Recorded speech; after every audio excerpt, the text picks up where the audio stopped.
Mikodo le hono si ami bi mi ma fon dagbe ami koro wa khoso zangbe be inu kwason si azanko nu kunwe gogbe anu mono we pon do to mo ye ton sedo ho eje mi si wo ifon gbe gan we me din mi afo ye lo so kule mi ho taleji mi kana be sin hosia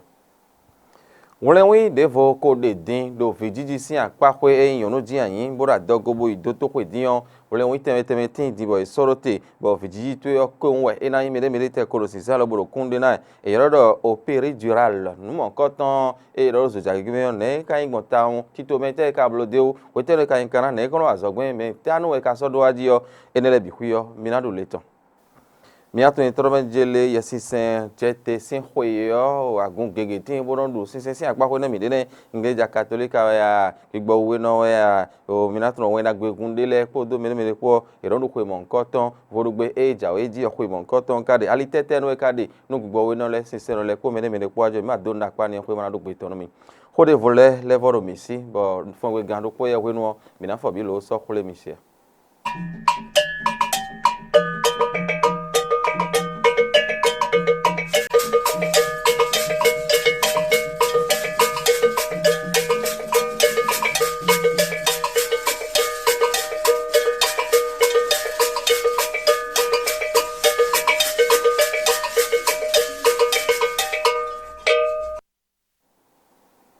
edale chen do poropo mi tonle elale jiwe mi na be sin ho do won tayi dede tin bo je mi si bo bi ro mi na so kole mi ko lo tu gbe kan do nu wa mi ton ko mi din tonu ho to gba sa no pe nu kun do ma kun lisime ton ko do kun je ala ton ko we mi aton men jele no indo men dede tin bo isorote bo no indo men ezon bo ho to gba sa iso window o ateji lobo ti mi ro men jele ho to gba sa no pe nu kun do ba kun lisime ton ho we yo etimiro agba hun le tin bo isorote bagbanle hore de fene yo na yi me do azo mebe ye me na si ho de me kha me do ma klon se an linwe be na yi afo de kan ko mo o devotin boy sorote bu na yi gbeto kan de o mo be de yo na yi inspecteur de l'enseignement bo ide apa ni ho we na non gba no hore de fene di yo e blodo so fin plus mi dogu do isi azaton ko atonu kun fondo ko atonu kun aton go gbero o lycée be azaton ko gbonu hon agbanle mo nkan tan e tonu gbonji lo menjele e kun so de o me e kun so de ji pere kon e blo wayi ni on e tonu gbonji bi gidigidi wonu faso mi de di isi azaton ko kun ko gogbe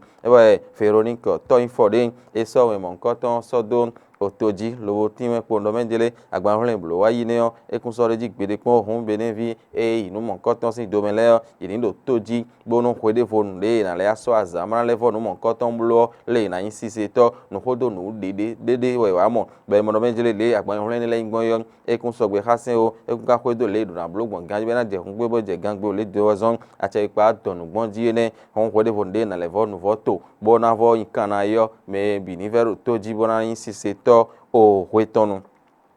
minajo eniondo bonando o bakosin o honu mitin o minato itoro jile baku o khoyeton edeji nugbo gbangban lo bo donu ise e ko soro to jin be inu kwasun mi de si azanta foto nu kun enengo gbe o edopo ezon lowo mi koro nu gege tundo ali enionu wetin baku o minato no men jile o dele timbo enomblo be no chindo azokun de alonu zokun de dombo eyin we mame enu ran do wa eno ya yoji bo azo ikun we mame yo eno blublu ele kan be no mo honu mo nkotan le me na blo le yo e ko tun azan gbe na blo le me le timbo isoro we ma ho me ye so ali ene onu alo isa do ji do me jile tenpon ba ko ye ko tan emi de so mi nai dide no yo candidat libre do hon me ne le de so tin ne no na igbon e ko tuntun ton e diwe mi na besin do ye me enele yo yi ate e no yo inscription.bac.bj ti yo ye me sa do ji bono zobu ka ko ngbe tenko mo nkotan le e na tun le e na igbon ye fo ve ate mo nkotan di inscription.bac.bj yo era dalo yi but kwaso mi di si azatan wa tan go mi do do ai kaka so ejen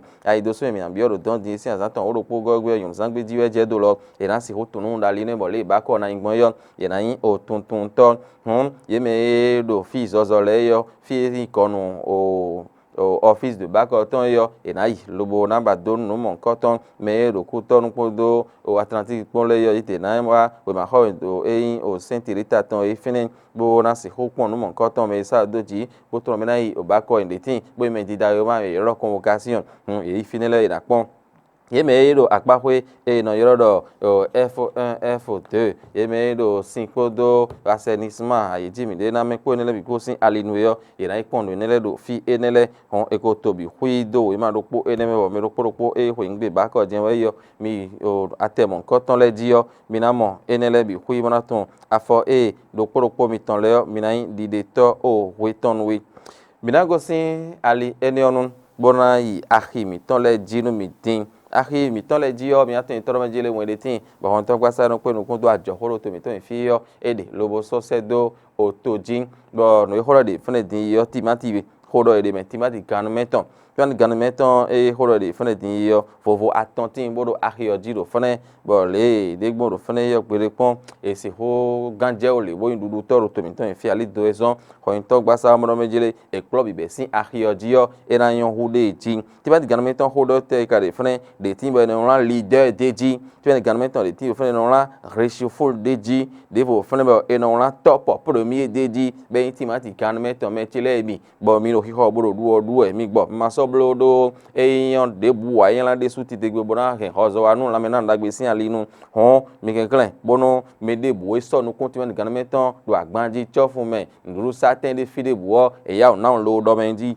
ba mi mɔ do fi le mɛ ene yɔ na tun le na sɔ adzakɛ gbloglo lo sɔ bɔ kpa ko do mɛ ne le gbɔn ye fi de bu eye nɔ gbɔn mɔnɔ sɔ biɔ to mɛ wɛ ya e satɔ tete satɔ kpɛkpɛ satɔ mɛ nɔ bɔ xɔ mɔnɔ sɔ ya xɔ gbe bɔn mi dze nsun da bo nudu ene le yɔ mi nya lɔ na ma lɔ gbede kpɔn bo timati ganu metɔn atɔn ene le xɔ de tin bɔn de nɔ yi leader de nɔ yi ratio full de fo nɔ yi top premier yɔ ma lɔ gbede kpɔn bo le yi xixɔ tɔ la xixɔ dzi nukun mi tɔn dze hɔn mi na lobo ya o dɔ lo xɔyintɔ o adi o alimatu sadia asuma e wɛta lɔ wɛn ene yɔ mɛ bɔn mi ka se yɔ mi tun tɔrɔ me dzi le mi na se nu ɖo kpɔɖokpɔ o mi tɔn le mina gosi ali eniɔnu mɔna dɔ xɔ de vo do bi xɔ mi kana dɔ mi yɔ mi atun le o ke zansen xɔwɛ ma tun dɔ to ɖo kpɔɖokpɔ do nu wa lɔ tɔn a to ɖo kpɔɖokpɔ do nu edzi wɛ eye no godo bɔ imɔ mɛ lɛ to no tɔn tɔrɔ me dzi le a to le mɛ lɛ di ekpɔn nu enɔ do ye nuɖuɖu enɔ du ye nu sisɔ etɔn lɛ nu wa lɔ etɔn to hɛn wa lɔ etɔn kpodo nu eko nu yɛ dodo to ɔmɛ tɔn lɛ kpɔ enɔ tɔn a to le mɛ lɛ di ye hɔn ene lɛ kɔnɔ tɔn gbe kpli nu mɛ bɛ zɔn lɔ bɛ sɔ ke zan ɖo kpɔ do te na eye nu xɔ asɔn si azan ko nu kɔnɔ kpɔ gɔ gbebi hui tɛ gbɛ yɔ nu yɛ si ali nu wɛa o ma kplɔ si ali nu wɛa mɔdzangyã sɔ do wa na to mɛ wɛa o nu yɔ mɔdɔ mɛ dzele mini sɔ ke zan dagbe eniɔ do te gbɔn gbɛ bi hui mɛ do enɔ zɔn do nu yi o nu wa lɔ do kpɔɖokpɔ ene lɛ tɔn wo bɔnɔ dɔn kpe to lɛ kple enɔ dɔn gbe kple nu mɛ enɔ zɔn nu kɔn yi nɔ ti mi de na gosi to lɛ ma nɔ a nu yi nu wa lɔ bo to le mɛ yɔ ma tɔn kpe tɔn bo yi to le mɛ lɛsɔn ka bɔ UNESCO mɔdɔ mɛ dzele numɔ kɔtɔn eɖɔ anyi kana mana dzra gbɔn fi bi hui do ezɔn de wo dze nu kɔn yi na ti kɔɛzi kanɔ li to mɔdzangyã sɔ do wa na do to enɔ do nu kɔn yi o ma kplɔ si ali dze wɛ enɔ kpɔn mɛ lɔ tɔn to blo mɛ tɔn na hɔn ene lɛ bi hui yɔ xlɛ dɔ mɛ dzele to wa lɔ eye mɛ do kpɔɖokpɔ nɔ zan kpɔɖo to dɔkun to do kpɔɖokpɔ do kpɔ ezɔn de wo dze wɛ ena xɔ gbe kple nu mɛ fifa na ti nu kikɔ adzidze na ti wa to yin wa yɔ nu na yi nu kɔn bɔ gbe kple mɛ yɔ nu ye ma lɛ yi nu kɔn yi nɔ si wo ti ka bɔ azɔ si ali nu de suwɔ eye kpɔn ene lɛ bi hui yɔ ehɛn yɔ ena to nu do o nu kɔn hɔn ke zan ne yi sɔ do te yɔ mi lɔmɔ mi ba do nu kpɔn akpa ne ho mɔnɔ le nugbɔ ezɔn de wɔ to kple si wa lɔ ena yi nu kɔn bɔ gbe kple yɔ ena ti fifa yɔ ena na yi do to le si akpa ƒoe mina gosi ali ni no le ko afi mana tin ko do men jilla mana ndagbe sin ali no no wa de votin time e ro yonu ji ayin bo so ho so mo wo itoto ko mi tan le tiyan e o ben aranji bi ke wa i ko me son lu hun lo a no ko de tin yo je fo gbe me yo ro péridurale bo yo fo gbe me do do un le wi di yin gbe no blo nu yan nu bo to lo khata bo ji po won khla po won nya e so ro ve de na se o ya ndi ka so na ori we abi ndi bo cho ho ba kwa le ji mo khla po won e ko ji bo ko le je te ho di ndi bu tin na ya do hun no mo nkan ton no e ne e do ho e bo mi mo din yo to gan e de so me e yo ro o sara kora elo ko zan wa lo mon koton pon eti me podo menjele le mi zan bo ka mo gun e wa so re su ti tengbe be je ha do menjele nyonu ji ayin bo wa to ko bana di vio nu e je ha ti tengbe bo e do ran blo nu e ke mo na wa ikwegbe bo mi do kun le koton de be diyan e mi le mi zan bo ka de ji de wo zo mi do di do de ji e no mi bi fu si ho zan nu wa lo mon koton be ti tan pon kaka bo be ne to mi ton me nu wa lo ene yare ade bo wa di e na itegbe gbe bo e do nu me bi tun bo tun heze ole e inde lo yon bo ena vi nu emile su titengbede ti mais le hodo ene yo elo mon toto gan eyime yo Joseph ako jeno e ba eyin boyin kan e do no ene na ze file no mi abi na wa zo no mi yo e bono blobo fi no 4 ho chubo e no gbe kan de no wa aso ene yo sin kan eyin do toto hwe fi Melton do kutonu o Melton eme e ti mi podo menjire asin so no de budo taji yo e na dogo no wa me afoti we no zo mo wa ji ne kagbon bo e na sin do vi uve e na se do fi jiji abi ati do no sin ali no we bo e na so kaka we na do yi matinto e o le ti le kunsan se ne le debuo e wezon bo e so nu wa lo mo nkan ton wa de ti bo yin nu taji de su ti tengbe fogbe be on e lo analgésie péridurale obstétricale e yo fogbe do mo yo ne na blogbon bo feji we nu da ti do yun nu masana se o fe de bo exam we ne ni on e anti vi wele yo e bo yin do nu e mi anu kun do togudo do o kan e ko ji yo me do poge je po lo bukun so po nu mo nkan ton zan we be de to mi fi yo mi de kun ka te o pe do po lo vovo do kan e ko ji bu ko wa lo eni on zan we mi mo no le egbe kan de nu lin we ndole ne na blogbon bo e na do nu mele bona timin mendo yi bo ina se bo kana tun do menjile sanji we na je din do to ko mi ton le de ji bo o ku e no amo ajiji ro ajidon le po nu e no ajele ko na se ho de po de ji hon benjamin hun pati e wa hon to no pe nu kun du la me na dagbe horo to mi ton fi eti me kpono jile ne ka gbon be ka won ne bi hu wa ya ji na do dalo yon lewe do ho le no ayon kwin duwe do ajido le kaka ba pon na bla nu hwire so ne ka gbon bo nu dagbe blogbe aja do fi jiji on dagbe ne bo nu kiko ajije ran tin be ko ro fe se de me on tin yo sin konton ko wa bo mi be on kpono me jile me bi hu yo eni sisan to kan je obo de jide odide no ede de kun na gbon ede ji hon ayo ji ko de me gege me si hu yan zo mo konton wa to yo kan ko mo pon fe bi hu bo na bodo to gan le o wa zo mo nkan ton me na peje nu pon ma pon e ka sizan ganji adio kan ko de votin be de do ayo ti be na pin pon do meji le ai ka yin do ganji a ne le ka yin pon ne ka na blogbon ele bi huyo azo teme si huwai nu si hu po play ayo ji yo ele bi hu ko so gbe hon so ye hon yin e kan nu mo nkan ton ro mel ku ton bo do to gan teme le me yan dogoron le so jija yin me na no te pon be le tumi ton do nu mo nkan ton sin ale nu akwe sin ale nu po wa ti gbon de bo po ele bi huyo ho wile do fenen do tinu menu ye kaka so ide boy ko to nu do ali ne din hon ayin nu boy to to huyo ma so do nu kun dole mi na ise o do to hu si o ve aji do nu hu e chobi o visitor wele po won aji to keun tin zan de je mo ba bi o to to hu tin zan de je ko le se o bo wa ho gbe do nu wa lo mo nkan ton eyan bo hu si bo ho yin to e do de su titengbe mi aton do benjire yesin akuru no zangbala me mi do forugbe ija itin bora inu kwasun sin azakuru kun ne gogbe yo yesin jete do o de village ahwan village onwe Jesu Kristu kubo fon gudo sin hwe e wa yin ne bo eno yoro do Pentecost hon yesin jete do ahwan village sin hwe enion agun gege no du mi so gbigbo we din o me na ho eyin o no contor da ho li feliz yo sedo gbo ti me po do menjile nu gbo hwe mon koton le erondu do yer feneti yo o vera supreme eyin bo kai me bo bodo meyin o nu konto apapa santo ton u do fen la gunda hoji ti me po do menjile Jesu ku fon gudo yo ele anu aye o azankan de gudo bo ibo karale ma atoma huyo menji do pa emi do ni yemi na de pa do mi gudo emi na so gbodo nu me to so sedo mi kuna jo ido in touch yo no ti o gbe me gbede pon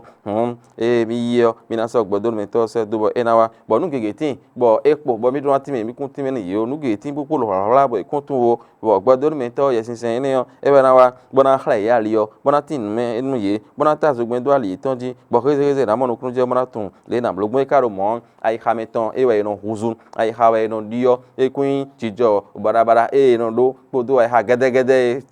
no do mo do fremo te kun yesin sen kun mo pere pon e ro mo ande amo ya do le dewe no ho mono hozu jijo mono biyo medebe mono jo mede do no mawu mono jo mede do no maklo no boye sinsen holo de diyan eno aho gome bo no si hole mewe bo eno we gbidi de jin do karatu sin we man ko do benjele yo mi ma kwedo agbaza sin jolole o gbigbo sin jolole ebe mi na kwedo bona dinna bo na si hulu zin zoni bo ma o sin holeji eme mo ma do nu kun do benjele yesinsen sin hole lo do agun sin apa hoyo mi na monde gbede pon dai lo le yo gbigbo we sin agun mo e ko le pon jo me po mo so da yi o menji do ma o de su e de khle o papa o sofa bo e so to nu mo ko ton da yi ma o de su sin agun e de ji bo e ko me le ple be ji je bo je nu wa ji bo nu e wa de bi fi ka ji jion o ye sin wa lo ji podo nu na me ni sin ton le po de ji nu kon to ti me reze do menji le e de le bi hui yo e do ni na teme bo e no zonji bo na fi ne yo e nu mi mo en agbon zen o eyin gbigbo we ton bo eni jiwe no zon bon si hu di zoni teme de ji do agbon de so e ko jomo bo ka po mo ka je din do ye sin akron zangbla lo no soro te bo no khode gbon fi bi yo e no zon bo me keke tin mo no je no monji ye sin no na o no ni na ton teme in to be do le yo do po me do po ye sin do po je meji lo ni na teme we e do me na ku dro e me na monwe me na do ma hoi me na tin dro me e le bi hu yo ye sin do po je bo e do na mi bo nu konton e do so gbeji 33 bodo so ido o sinsen eyin o medele de suo yi don du ye sinsen sin kwe eniomen sinsen eyin o agun teme de bo yin evangelique e do mo mi atun to evangelique o sinsen we na gbegun lene e de suo don du o ye sinsen sin kwe eniomen ka ho bi odo po itan o Josué a honu bishop we yin bo inu konton o EBS so itan ro be ne to itan fi e ti me po do evangelique sinsen kwe yin lo bo te o de ho do ma ho ma menji e ku indin sin de o bo juifu le o iwe no du kwe mon koton so bodo kwe da khoda hoyin wo huhu o sin kwe o tindin wa sin kwe ko pasqua sin kwe ne le bi hui po Jesus gbaza sin kwe ne bi hui do pente ko to yin sin kwe do azanda hoyin be no du kwe mon koton mo ni ple do Jerusalem no yi de no ko wa zo de mo di sagbon fibi mo no jera ho mo no ja ye sin ho bo Jerusalem o ye wa ye no wa ple bo no du kwe ton Jerusalem o fine je de gbero po bo iko ple do khosa bo ye sin jete do ejide mese do sin we ma tawe go ko dogbon de vileo ye ple do khodo pomen bo do fren bo ye hawe bo ye eje to do ejin ye kun kan jifu bo ga je gbe teme to ji e pacha ide le do mi jifu ame bo negun me do gbe ton yen se yen sun do gbe de fo yen se be je gbe teme to ji bu ko se de le gbe de ejin gbe ne gbe e be sin je te do ye ji de we yin zo de bo me la ho e te de menjele nu wa ton le e no yin gbon ene mi kan ho bi o ma o zo ato devo e ti me po no jele o jusqu'à ska do su yin e we nkan ton no yin e ti me lo le nu gbo e do e sin ho re din yo ti we ron je boro jete boro bi agbaza lan le me boro bi ogbeto me bo patan e we ma o ko do ho boro le o vi mi ton sunu po yun po le o e na ndo do che bo me ho mi ton le na no ku dro bo ton pe ton joja le na no monu de ti de ko do ngonda yi ne we ho re de ti yo e kun fe mi de o me bien no mo me ton sonu ma o blo ne yo bo so vi ton e wa ji ya e kun le jo ogbeto do in to ti o vi no ti o igbe me e kun jo ogbeto do in lele me eleje ko do ton bo do po he bo do ye me bo le ze ye sin ton do ye me bo ra ho si hu pe o bo huzu ogo ho ton de ji azo enion e wa do fine azo taji tamle me la ho bishop Josué le atime no lenje ye sin kun wa po wa do jo ho me azo e wa bo di ogbeto e de hanu gbeto e de le ni gbeto ton bo hanu gbeto bo si gbeto so do go ho na bo kanji wa ye gbeto ran so zon le do ye sin sunu wa enion me bo ran tenkpon bo ran di ma bo le ma ba no gbeto ni ti yo e gbeto ran ti e kun do gbeto do juro le yo e ran so zon le don kada fi e be ndele e le mo increase an kun mo gbe pon enji me la ho o jukaska do so yin de so yin le go to ro po ti me le nu gbo me njile do sin no pla mi kaka bo e don fuzu ma ovi e kun ma ovi agbaza ton le don so bo don so nu fle do na menji ma ovi de so e de ji hun o mi bi opo na le ye sin ko e lo ni ko dagbe no me ko ve increase an gbon gbo me tem la le le bo no ko ye bi hu bo no e don wa hun e ve flin do menjile nu wa mi ton bi hu mi o mi an wa nu le ma o sin odogbon le ye sin de so e zongbon e de jin bo eni ojije mi de so mi na no lo na ko da mi na ko ta wo ko je o nu wa mi ton fon gbe ton defo mi na du le ton e ta tagbe mi to ko pe no mi fo no du pente ko de sin ko le pi mi do ta de gla do ti do la mi sin hun sin dagbe on to gan yo ro mi awada yi e na yi kan do fo do gbe asan do ko eni on gbe bo me ka le fo do grand popo mo du no vi chale yo mi do ko gbe mi bi do menjele me chele mi e ta tagbe se